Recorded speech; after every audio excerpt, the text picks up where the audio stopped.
Everyone wants to be fit. They want to lose weight and have a flat stomach. In my personal experience, helping a lot of people, what I have found out, most of the people struggle losing weight rather being successful in doing this.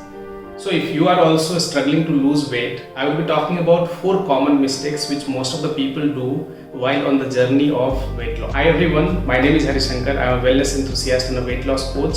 Have helped hundreds of people lose weight globally. So as discussed, we will be talking about 4 common mistakes which most of the people do while being in their weight loss journey. First mistake, focusing on carbs instead of calories. Calorie intake is the main driver for weight loss.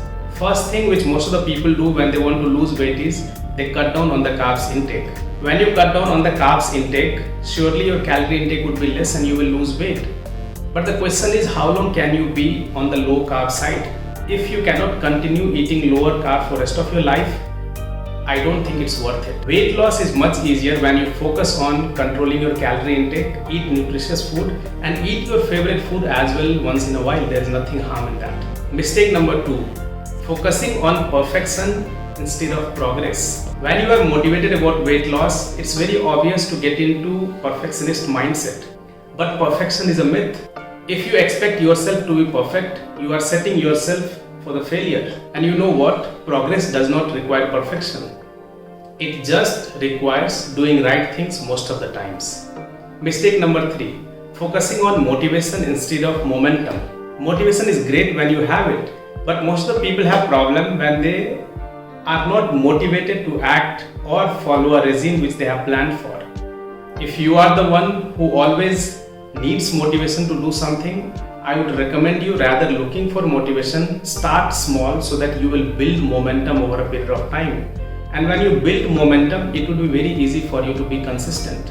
And you won't look for outside motivation to ignite the fire within. And the last mistake which most of the people do is focusing on the end goal rather small wins. There is nothing wrong in having an end goal in mind, but if you have only that end goal in mind, you would burn out in day-to-day grind. Just imagine if someone has to lose 20 kg of weight and they keep thinking about that big mountain breaking task. Matter of fact, they give up before they even start. Have an end goal in mind, but put focus on the small wins which you have along the way. You can reward yourself when you lose 1 kg of weight, when you reach your goal of losing 4 kg of weight, when you track steps for regularly 7 days, you can have your favorite meal. I hope you will learn something from these 4 mistakes which I discussed today. If you like the video, you can share it to people who are in the journey of their weight loss so that something they would change and reach their goal.